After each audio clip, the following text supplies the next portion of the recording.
මීට කලින් අපි විසඳුවා දුවේ පුතේ මිනිස් දින හා මිනිස් පැය ආශ්‍රිත ගැටලුවක්. ඒ වගේ ගැටලුවක් තමයි මේක.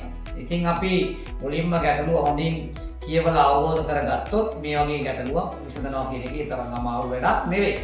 අපි මුලින්ම ගැටලුවක් විසඳන්න කලින් දුවේ පුතේ මම හැමදාම කියනවා වගේ ගැටලුව හොඳට කියවලා අවබෝධ කරගෙන පියවරෙන් පියවර විසඳන්න ඕන. එතකොට කිසිම අවුලක් නැතුව අපිට ගැටලුව විසඳගන්න පුළුවන්. ඒ විතරක් නෙමෙයි මේ වගේ ගැටලු විශාල ප්‍රමාණයක් අපි විසඳුවොත් ශිෂ්‍යත්ව ප්‍රශ්න පත්‍රයේ එන ගැටලු විසඳන්න හරිම පහසු වෙයි. බලමුද එහෙනම් අපි අද ගැටලුව මොකක්ද කියලා. ඒ වගේම කොහොමද අපි මේක බොහොම කෙටියෙන් ඉතා කෙටි වෙලාවකින් විසඳන්නේ කියලා බලමු. අපිට කියනවා පුතේ මෙන්න මේම ඉදමක පස් පිරවීම සඳහා ලොරි 50කට ඉදමක පස් පිරවීම අපි හිතමු මෙහෙම ඉදමක් තියනවා.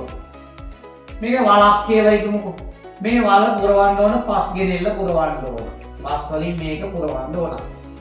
ඉතින් ලොරි 50ක් දින 4ක් තිස්සේ මේකට පස් ඇදලා දාලා තමයි මේ ඉඩම පුරවන්නේ. පස් ඇදලා දාලා තමයි මේ වලක් සහිතව තිබිච්ච ඉඩම පස් ගෙනෙල්ල දාලා පුරවනවා ලොරි 50ක් දින 4ක් තිස්සේ.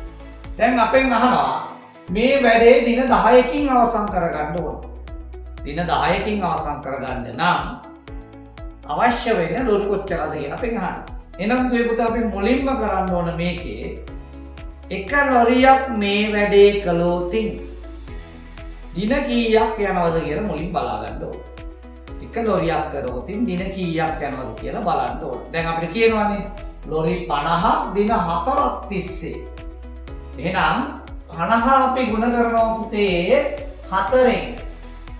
50 අපි 4ෙන් ගුණ කරපුවාම 4 වරක් 0යි 4 වරක් 5 20යි.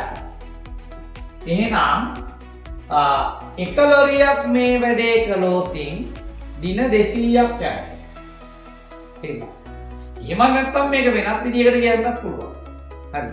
ලොරි 200ක් මේ වැඩේ කළොත් එක දවසයි යන්නේ. ඒක දෙපැත්තටම කියන්න පුළුවන්. right. දැන් අපිට අහන ප්‍රශ්නේ තමයි අපෙන් මොකද්ද දින 10කින් මේ වැඩේ අවසන් කරන්න ඕන. අපෙන් අහන ප්‍රශ්නේ තමයි දුවේ පුතේ දින 10කින් මේ වැඩේ අවසන් කරන්න නම් අවශ්‍ය වෙන ලොරි ගාන කීයද කියලා අපෙන් අහනවා. එහෙනම් දුවේ පුතේ එක ලොරියකට දින 200ක් යනවානේ. ඔව් මේ එහෙනම් අපි මේ 200 දින 10කින් අවසන් කරන්න නම් අවශ්‍ය ලොරි ගාන බලන්න මොකෙන්ද බෙදන්නේ? 10න් අපි බෙදනවා. right. එහෙනම් 20ට 10 වගේ දිකයි නේද? දෙවරක් 10 20යි. හොඳයි. බිංදුවට බිංදුවයි. අපිට මේ විදිහට මේක හදන්න පුළුවන්. නැත්නම් මේ අවසාන බිංදුව කැපුවත් හරි. උත්තරේ එනවා. right. එහෙනම් කීයද උත්තරේ 20යි. එහෙනම් දින 10කින් මේ වැඩේ අවසන් කරන්න නම් පුතේ මොකද්ද? ලොරි 20ක් අවශ්‍ය වෙනවා. දින 10කින් අවසන් කරන්න නම් ලොරි 20ක් අවශ්‍ය වෙනවා. හරි පහසු ගැටලුවක් නේද? අපිට නිකන් හිතෙනවා මේ වගේ ගැටලු ගොඩක් අමාරුයි කියලා. හැබැයි මේ ගැටලුව වගේ තවත් ගැටලු කීපයක් හොයාගෙන දුවල පුතාලා විසඳන්න පුරුදු වුණොත් අපිට මේක හරි පහසු වෙයි. ඒ වගේම තමයි දුවල පුතාලා අපි අපේ තියෙනවා වෙනම ඔන්ලයින් ක්ලාස් එකක්. ඒකට සම්බන්ධ වුණොත් මේ වගේ ගැටලු මේ වගේ නිතර දෙවිලේ සාකච්ඡා වෙනවා.